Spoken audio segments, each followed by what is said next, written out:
All right, let's get this thing started. I used to live a double life. By day, I had a corporate job in the travel industry, and you'd pull up my LinkedIn profile, and you'd see this version of me. I had 0 posts on the platform, and I think the last time I had been active was like 8 years prior when I had been searching for a job. But on the side, quietly and kind of secretively, I was growing a travel YouTube channel with my husband, and our dream was to be able to go full-time one day. And most days it felt like I was living this Hannah Montana life, and that these two versions of me were never supposed to coexist. Now, before I tell you about what changed, allow me to introduce myself. My name is Juliana, and I'm a co-founder of Tourist to Local alongside my husband. We create content mainly on YouTube, actually in English and Spanish, but we also have content on Instagram, TikTok, and our blog, and we focus on showing people how to dive deep into local culture, especially if they're traveling on limited amounts of time.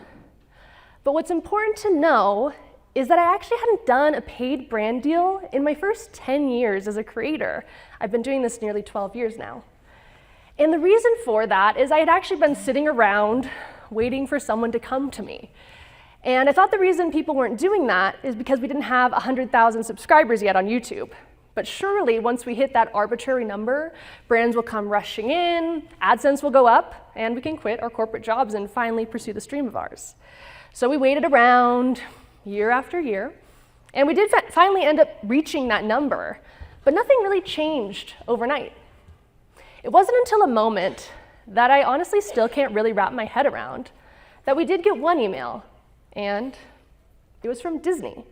And they're inviting us to be a part of this exclusive invite-only Disney Creators Lab that they host once a year. We were two of 20 creators flown out to Disney. We got to learn from Imagineers about the art of storytelling, and we got to hear from industry professionals on how to treat this thing like an actual business. And there was 2 huge takeaways at this event that I want to share with you. The first was that creators way smaller than us have been doing huge brand deals with major companies, and we could have been doing that this whole time. That stung, and it definitely lit a fire under us. At this point, I was so sick of my corporate job, I would do anything to leave. You could give me any piece of advice to me in that moment, and I would run with it. And that's when I heard the next thing, and that was, get on LinkedIn. Now, what does this actually mean? I had no clue. I'd actually heard it before in conferences. I'd seen threads sometimes of creators saying, get on LinkedIn. But I didn't understand how I fit in there. Because LinkedIn felt like a place where very important people are sharing very big insights, and I don't see how my silly little travel videos fit in there. I mean, I had 2 really huge reasons that I didn't want to post on LinkedIn.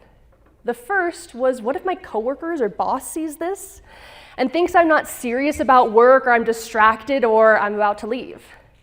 I'm curious, how many people in the audience are also balancing full-time jobs on top of content creation? A lot of you guys. So you probably have that same fear I did. I was able to get past this myself because I knew my dream was to be a creator, and so the only way that's going to be possible is if I get over that and I start acting like it's my job now. I gave myself a year from that date that I would pursue this full time. So I was able to move past this. But there was another thing holding me back, and this is the one that really got to me, and it's that I'm not an expert. You know, no one's ever told me that I know what I'm doing. I've taught myself everything I know being a creator, and like I said, LinkedIn felt like a place for industry professionals. I mean, after all, isn't it the place where you see posts like this? What a CEO thought about eating a mediocre hotel breakfast in Cincinnati and what it taught them about B2B sales. That's not me. I don't want to be that, and I don't see how I fit in here. But I want you guys to know that I was wrong about both of those fears. Because if you pull up my LinkedIn today, I have just about 1,200 followers, which by social media standards is tiny. But little did I know, it was those 1,200, 300 followers that would allow me to quit my corporate job, get more paid brand partnerships, and get opportunities like this one to speak to you all as a thought leader, whatever that means, on the creator economy.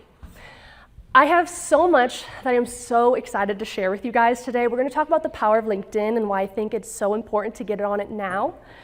I'm going to teach you guys some stuff I've learned in just the year and a half I've been posting on LinkedIn that no one taught me, like how to format your profile, how to post and what to post about, how to connect with brands, find the right contacts so your pitch actually lands with the right people. So we have a lot to cover.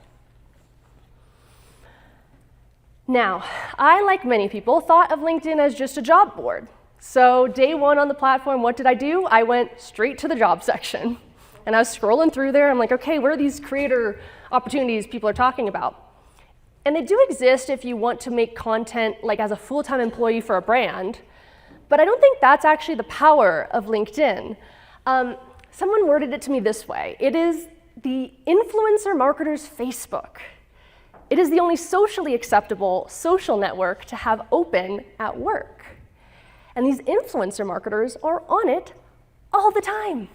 They are sharing about campaigns they just wrapped up. They're asking their network if they know any good creators who might be a good fit for something that they're working on. So simply by being on LinkedIn, you get to be a part of those conversations. I also love that the more I post on LinkedIn, it acts as a live portfolio for me so that when somebody comes to my page, they see how seriously I take my work. They can scroll through and see, this is a creator I want to work with. She has thought and strategy behind her posts. And if I ever decide this creator gig is no longer for me, I have a really nice portfolio to re-enter the job market as maybe like an influencer marketing person. I also find that LinkedIn is such a place of community. And I love that there's no trolls or haters because you wouldn't want your boss to see those comments. From day one posting on the platform, I was so shocked by how thoughtful the comments I would get are. It's truly a place of conversation, and I think that's very refreshing. LinkedIn has so much happening right now. It is such an exciting time to get on the platform and very reminiscent to me of what 2020 TikTok is like. Especially because even just a few days before coming to you guys here, there's this breaking news that they're investing in their creator monetization program. It's huge. It's right now in alpha, but there's going to be actual opportunities for creators to monetize on LinkedIn. Right now, there's 1.3 billion members and growing on LinkedIn, about 5 to 8 million new members being added every single month. Now think of how many major decision makers those are. Think about how many people are monitoring huge budgets that are on LinkedIn. And just simply by being there, you never know who's going to see your posts. The engagement rate on LinkedIn is incredible. It is 5.2% on average, which sounds small, but you compare that to Facebook's 1.52%, Instagram's 1.94%, and it's a big difference. And the power of the algorithm there is that you can reach the connections of your connections of your connections. So you never know who's going to see your posts. I actually got to speak to LinkedIn's editorial team just about 3 months into posting. They contacted me because they said, hey, you're a travel creator. We have been wanting more of you because we have these industries that are underrepresented. It was like automotives, real estate, and travel. There's so much breaking news in travel, and LinkedIn is a place where thought leaders share their thoughts, and yet there's no travel creators there talking about it. They need people sharing their opinions. But more than just the numbers, LinkedIn has helped me gain a lot of confidence to see what I'm doing as a creator is an actual job. I'm curious, has anybody ever gotten a comment here saying, get a real job when they see your travel posts? I have, 3 weeks ago. I hate that comment because I think that our job as travel creators is to make what we're doing look ridiculously easy. But the truth is, behind the scenes, we're all wearing so many hats, more hats than I wore at my corporate job. We are scripting, we are on-screen talent, we are editing, we're learning how to do our taxes, we're running a business. It is a real job, but it's also an isolating one. You know, it wasn't until last TravelCon that I actually got to meet my first travel creators in the wild. I met Ali Smalls, Adventures of Matt and Nat, and we sat in that hotel lobby in Tucson for hours on the last day, chatting about, oh my God, you also go through this as a travel creator? You've also had a video you worked really hard on get no views, or a company has 1 million talking points for a video? Wow, I actually know more than I think. And that water cooler talk, we don't get that as creators, we don't. So LinkedIn has served me as like this community, and I really loved it. But even more than that, I think that there's such a huge gap between creators and brands, even in 2026. It's just insane to me. Sometimes we'll get a brief across our desk, has 20 talking points, they want it delivered in 24 hours, they don't realize we've already pre-filmed like most of our content for the next few months. They don't get what it's like to work with a creator. And so the more we post, the more we can educate people. But I will say, I've actually loved learning about the brand side since being on LinkedIn, because they have so much on their plate too. They're having to prove return on interest to higher ups. And I've learned that creators are notoriously difficult to work with. I know it's none of you guys in this room because you're here and you're taking it seriously and you're wanting to be one of the good guys, but there's creators who don't answer their emails. They don't post when they say they're gonna post. They are very difficult. And so the bar is like this low for being a standout creator. And so by being on LinkedIn and showing you're one of the good guys, oh my gosh, they're just gonna love you, they're gonna eat you up, they're gonna be like, this is exactly what we're hoping, the type of person we're hoping to work with. I also think it's important for you to know that LinkedIn is not about followers. So you don't need to go like, oh my gosh, now I'm gonna have to grow 100,000 followers on LinkedIn. No, it's not like that. I have like 1,200, okay? Somebody with 20,000 followers is considered a linked influencer, which yes, is an actual term. And yes, there are brand deals for that, but that's another story. My point is that you just need to start posting and showing up, and you never know who's gonna see it. So I want to talk about some of the really cool things that have happened in the past year and a half that I can trace directly to my effort to post more on LinkedIn. And I don't share this to brag, but I share it for you to understand like what type of possibilities are out there that you may not have even known exist. So when I first got on the platform, I didn't know what to post about, so I was just lurking. And that is how I found out that there is a group of creators who meet quarterly in my own area of the Bay Area for the creator economy. And this had been right off the back of TravelCon that I found out about this, so I'm like, oh my gosh, I love meeting other creators, I'm gonna go to these events. So I show up, and there wasn't many creators in the room. It was heads of YouTube, heads of Instagram, Facebook, brands that are just so curious about creators, they're dying to meet them. And oh my gosh, when I saw that, I was like, oh, I'm in the wrong room, what am I doing? But as I talked to these people, I was actually able to hold up a conversation, and that shocked me because you don't have a boss when you're a creator telling you you know what you're talking about, or that anything you've learned in the last few years is even like correct. And so when I was in those rooms, I was like, wow, okay, I have to give myself a little more credit. Let's start sharing some of these findings I'm having online. And this led to me getting invited to speak on panels about AI and the creator economy. I got invited to the Patreon office, got to go to a cool dinner. Like, this was awesome. Like, if nothing else, LinkedIn has given me this cool opportunity to like have events to go to and things. So that was awesome.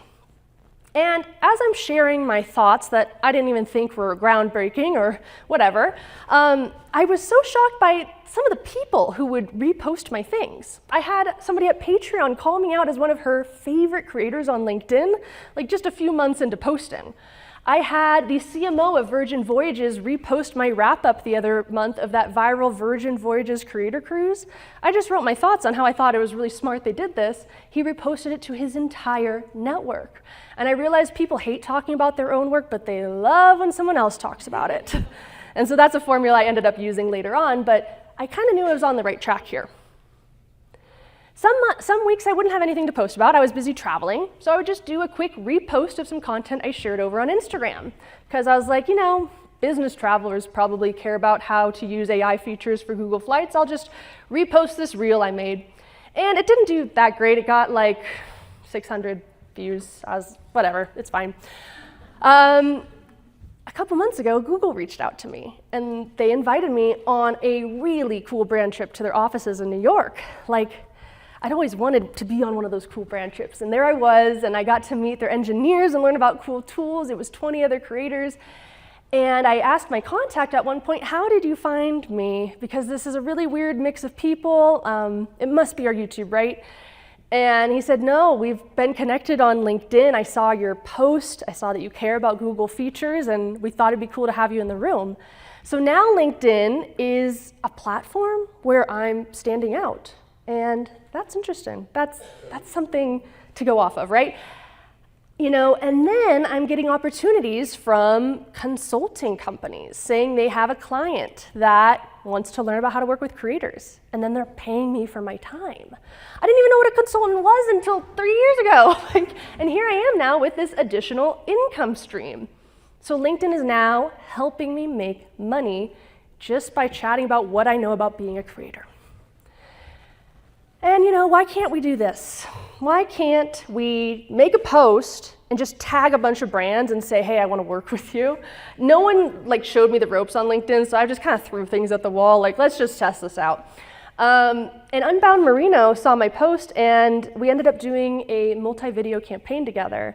And it's interesting because I actually had been reaching out to them over email before this and got no answer. But it wasn't until a head decision maker saw my post on LinkedIn that they said, oh, this is cool, let's do it. I'm in charge of a budget, we can make this happen. But I think my favorite example is this one. My coworkers did end up finding my LinkedIn. Apparently I couldn't block all of them. And they thought what I was doing was really cool. And I think it was the professional framing of it that made them realize that this is a real job in a way that maybe Instagram or YouTube couldn't portray. And they told me they'll keep me in mind if anybody in their network needs to work with a creator. So I think that you can get past that hurdle of feeling afraid, feeling like you're not an expert, because I promise you, even the things you think are so basic are mind-blowing to some people. So I want to talk to you guys about how I set up my profile, because there's so much real estate here that I think can really help you stand out. First of all, when you go into LinkedIn, you're going to have a top banner thing. I went into Canva and customized mine to show brands I've worked with on one side, in the middle saying what I offer my main travel audience, and then on the other side saying what they can expect from my LinkedIn content and urging them to follow. You'll also have a headline section, and this is where I want you to get comfortable with bragging. LinkedIn is all about that. I was very nervous to talk about my achievements when I first got on here, but I realized that that's really what LinkedIn is all about. So anything you have, if you were featured in a publication, if you were a speaker, if you offer consulting, if I do English and Spanish content, I want people to know that, to know my handle. It's good to know too that keywords you put in here will help you show up in search if people are searching for a certain thing, like a travel content creator. And another huge tip I didn't realize until a few months into my time on LinkedIn is your default action on your profile is connect. And it's best to go into your settings and change that to follow, because you have a limited number of connections you can accept. I think it's 30,000, and you have to manually accept all of those by hand.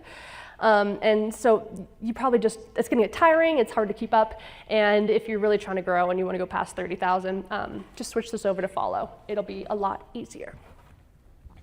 You'll also have an about section. Use this as a chance to talk about what you can offer brands, or if you do consulting or something like that. I made sure to link my URLs here so it's easy for people to find me, as well as an email. You always want to make sure you have your email. So if somebody wants to offer you an opportunity, you've made it as easy as possible for them to find it. What else? Oh, you also have a featured section. You can pin your top posts, maybe that do well, or just things you want people to see when they first get on your profile. So you can take advantage of that. In terms of how to actually post, you'll be relieved to know that you really only need to post 1 to 3 times a week. Wow, that's such a relief for me, hearing all the time on Instagram, you gotta post daily. I can't do that. LinkedIn is great because you can schedule posts. So at the beginning of the month, I write up all my posts, schedule them to go out. A lot of times I only do 1, and that's totally fine. The more you engage with people, the more you're gonna get out of this. I don't know, just leaving comments on people's things is going to encourage them to want to leave comments on your stuff, and it's just very good for the algorithm. So if you can set aside 5 minutes a day to engage, that's always good. Okay, now the fun part. I have so many ideas of different content angles you guys could do on LinkedIn. I put together this little QR code. It'll be present over the next few slides, as well as at the end, of some content ideas that you can get for free. And you can also connect with me there. My first idea, I want you guys to all write this one tonight. It is, What Spirit Airlines bankruptcy taught you about B2B sales? I'm kidding. We don't need to make posts like that, unless you want to. I don't know. No, let's make it a little simpler. Why don't we start with an event recap? You guys are here at TravelCon this week, and you're attending so many conferences. You know what I did last time at TravelCon and when I was at this Disney Creators Lab and all that? Every time there was like a speech, I would take a picture of the person. Yes. And I would tag them on LinkedIn, and I would write a little summary of what I learned from their speech and share it with the audience. And that got me really comfortable with posting on the platform, and just kind of helped me, understand how to write better. And it's cool because, like, if you tag people that you met, you can even snap pictures with people you met here, like, oh, I was so glad I met this person, tag them. Then it kind of reaches their network and helps you to get the ball rolling with LinkedIn. You could also talk about how to use a new social media feature, because we all know our platforms very well. I promise you, the things you think are very obvious, sometimes marketers don't know how to use them. Like when Repost came out on Instagram, I did a post talking about how I could see a hotel or a marketer just using that with their workflow every day. You could also, this is my favorite, is talk about what you wish brands knew about creators. This is the time you can get on your soapbox and rant. For example, I feel like brands do not understand how travel creators have this good evergreen content. Oh my gosh, they don't understand that like the content gets seen for so much longer than 30 days, like working with other creators. So I did a post on that, showing some data behind that. I did a post on like 4 things I look for before accepting a brief, because sometimes we'll get briefs that are just so crazy and we don't end up taking them. So how could they make their brief better so that we might want to accept it? These are all good things. And you could also talk about your thought process behind something you worked on. This could be like how you went about an integration with a brand. What was your thought process for making some natural storytelling with that? Or, how did you save time with editing this week? Or why did you pick that destination to show? I think there's a lot of really cool things that can happen when you just talk about how you came up with what you came up with. I think that if you don't have experience working with a lot of brands, one really interesting route I feel like everybody in this room could do is position yourself as a travel expert. After all, you pursued travel as your niche because you love travel. One thing I learned from the LinkedIn editorial team that I'm so happy to share with you guys, this is such a hack people don't realize, is that once or twice a day on the homepage of LinkedIn, there's this sidebar that has breaking news. And sometimes you will see a travel article. Not in this example, I couldn't find one, but if there's something related to travel news, like when Spirit Airlines did go bankrupt, if you wrote about that topic, it will likely get linked to that breaking news when people click it. So that's a really great way to get started with positioning yourself as a thought leader on travel content. And besides just breaking news, I think all of us could write about trends in travel, a quick little post. Slow travel is a really big thing right now. What does your audience think of it? How are you incorporating that into your videos? Or how could a brand take advantage of a trend? Like right now is World Cup. By the way, that's why my husband isn't here. He's from Mexico. We've lost him. He is so deep into it. Anyway, but so you could write about like how a hotel could take advantage of World Cup hype. How might you make a campaign about that? Oh my gosh, I would love to see somebody do this. Tips for corporate travelers. I haven't seen this. Think about it. People are going on business trips all the time to places like Salt Lake City. They got their evenings free and they need something to do. What could they do? Or they're trying to pack for a conference. Like, what could they wear? I certainly had that issue packing for this conference. So some posts like that could be interesting. Oh my gosh, this one. You guys, you gotta do this. If you work with brands, please take this away from this conversation. A campaign wrap up in public. I've added this as a to-do list with every brand I've worked with. Afterwards, I'll get on LinkedIn, I'll write, we're so excited, we just did a campaign with this company. This is how I approached the partnership. In the comments, here's a link to the stuff we produced. And then I tag the person that we worked with and thank them and call them out about how amazing they were to work with. I swear this is why I don't need to pitch myself very often, because I have so many repeat partners because they are always shocked when I pull this one out of my pocket. In fact, here's a post I did for Best Western, our contact there. He said, I promise I didn't pay them to post this. He reposted this to his network. it got like viral in the Best Western community, and his boss commented, the VP of the company commented. And imagine how great that felt when he walked into work the next day and everybody knew this cool campaign he just worked on.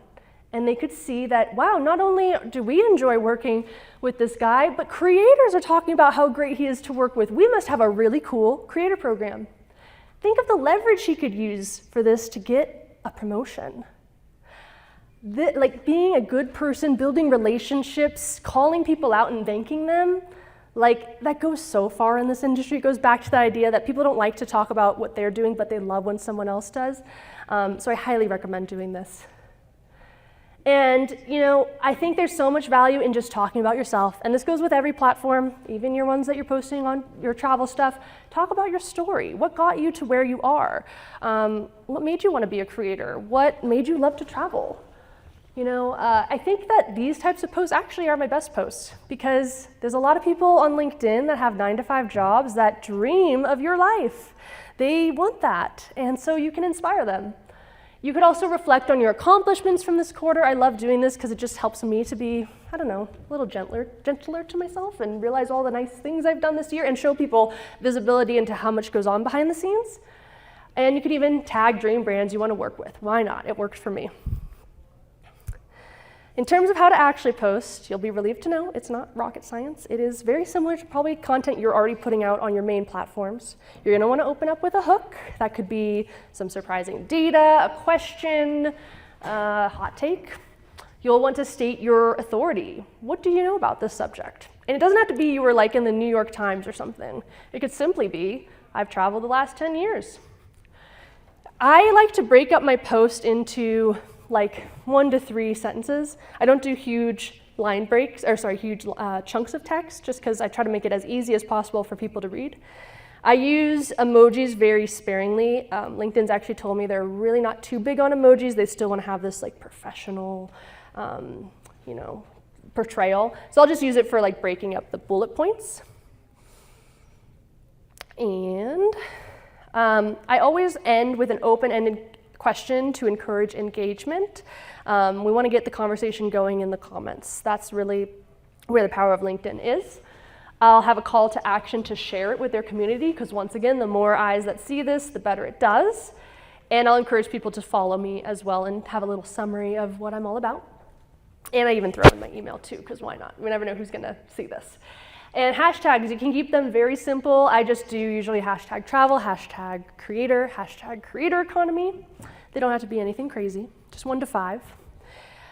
If you can include pictures or like graphics, posts tend to do better with those.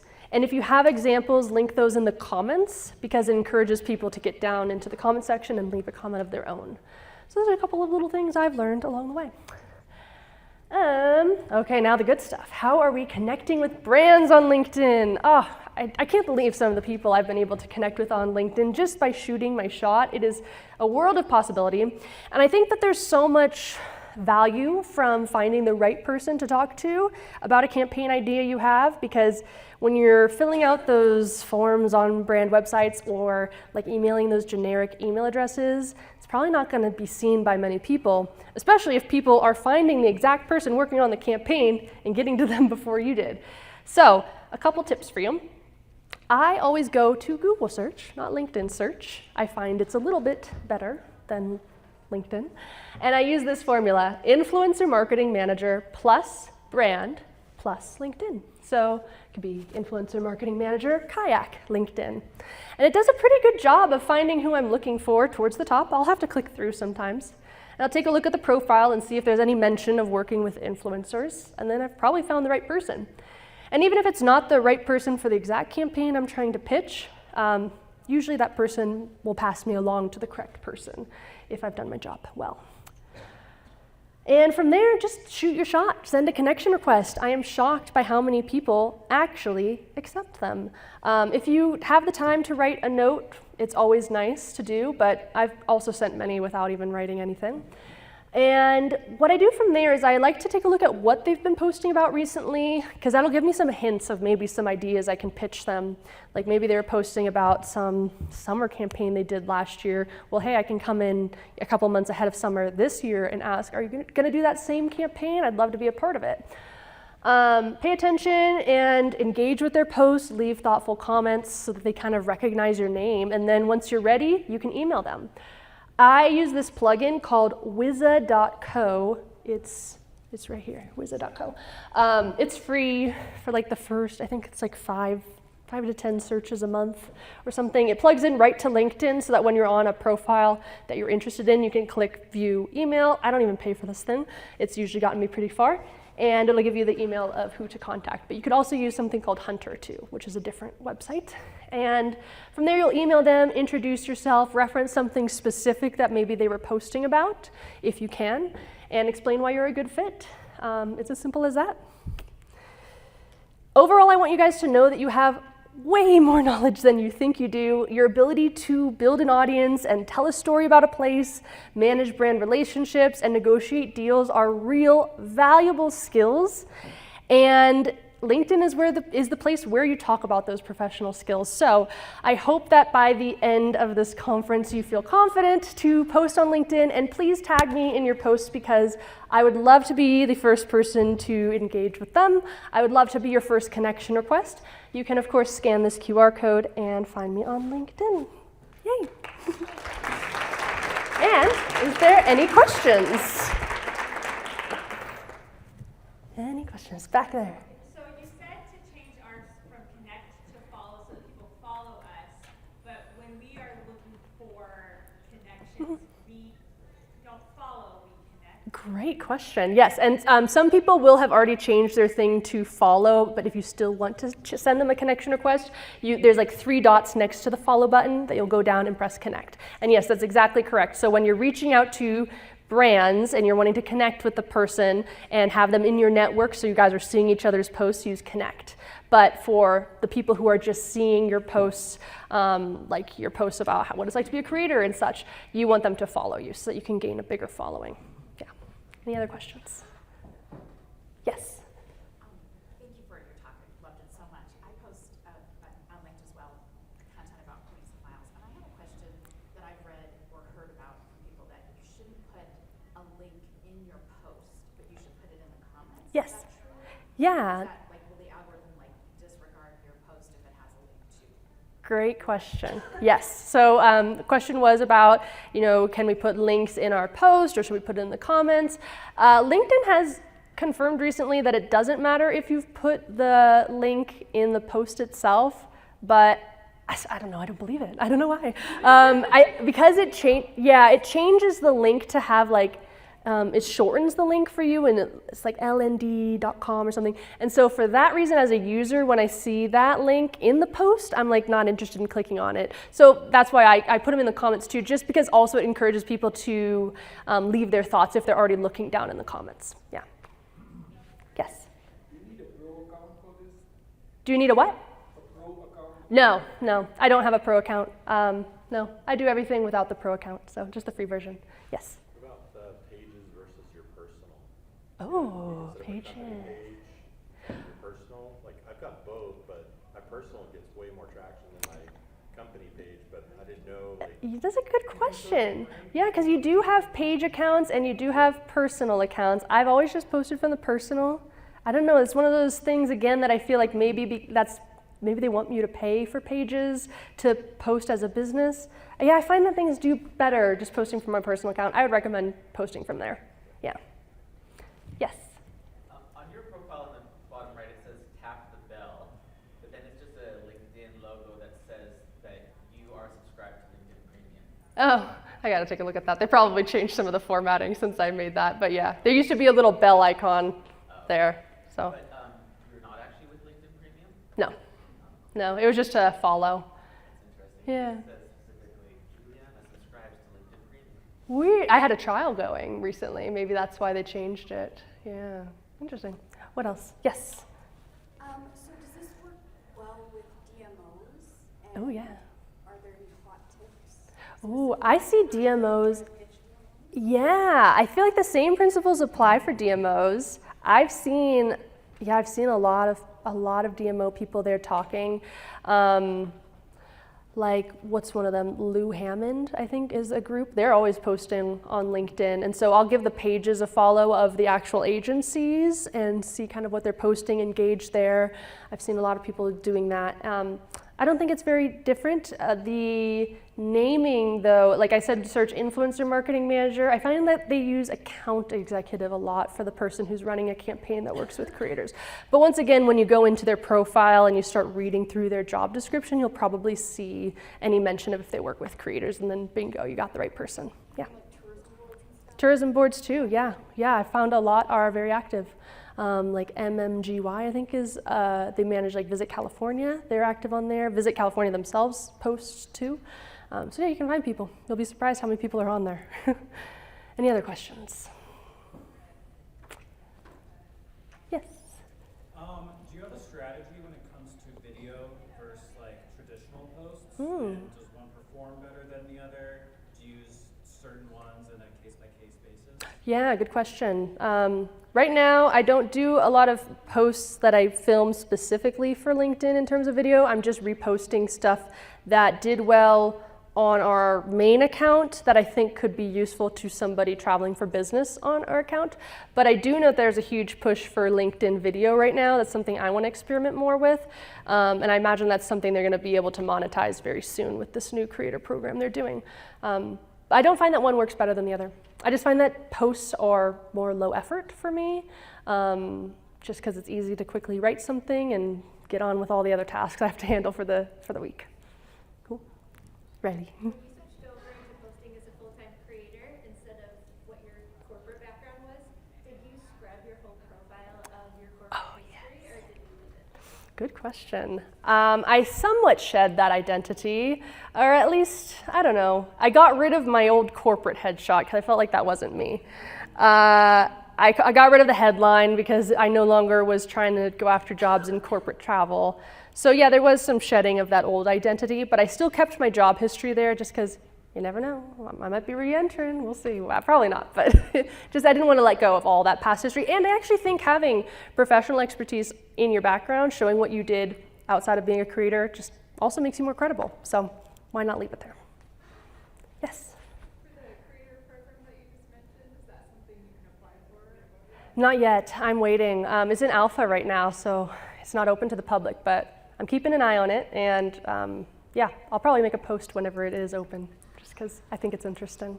Yeah.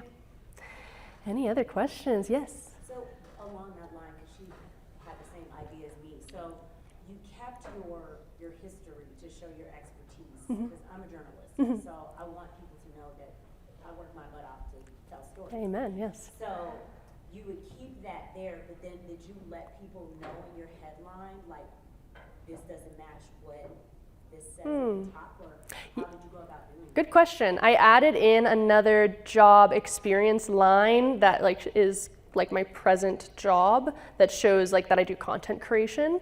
And so you can actually have, if you're doing journalism still on the side, you can have 2 jobs that are currently running to present time. So those can both show up.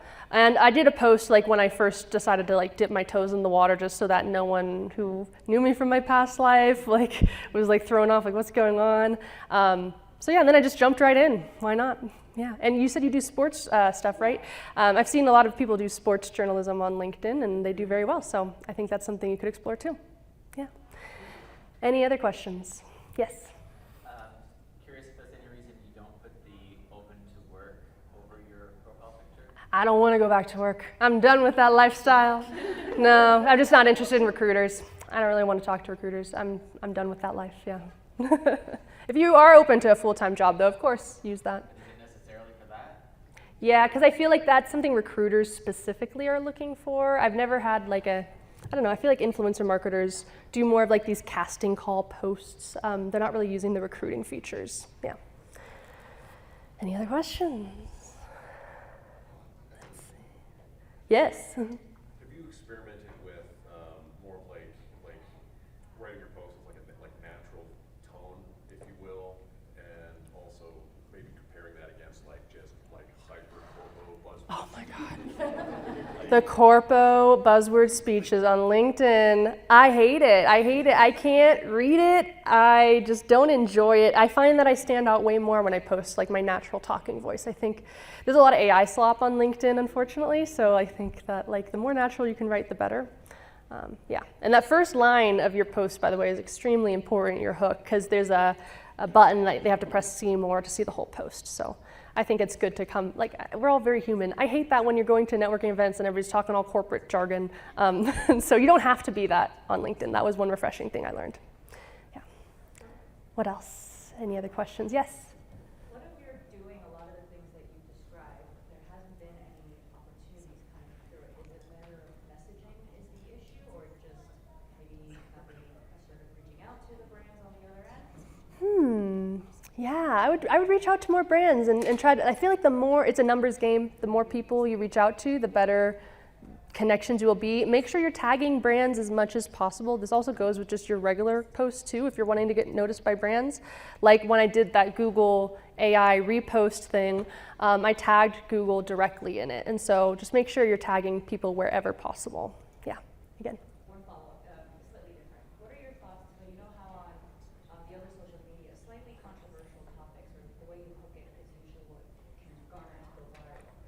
Would you recommend that for a platform like LinkedIn? Yeah. To be slightly controversial? I think it's good to be controversial on LinkedIn. I think people love hearing other sides of an opinion or being challenged on something they thought.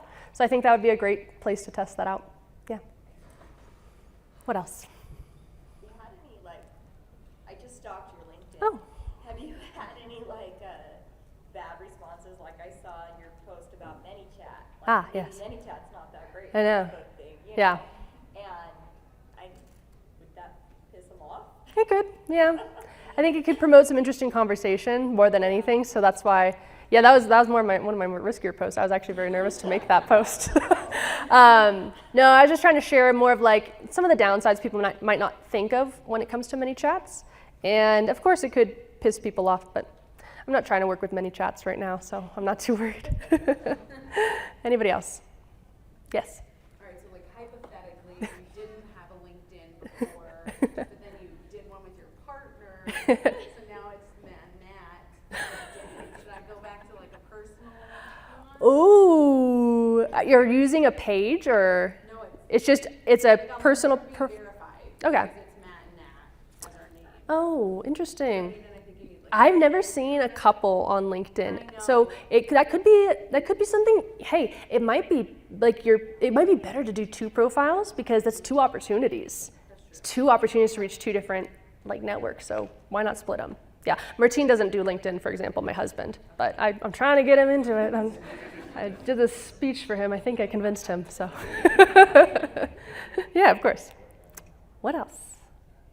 Any other questions? I will also be here all week if you want to talk. But I think we are near time. All right, well, thank you so much for spending time with me. I hope you love LinkedIn.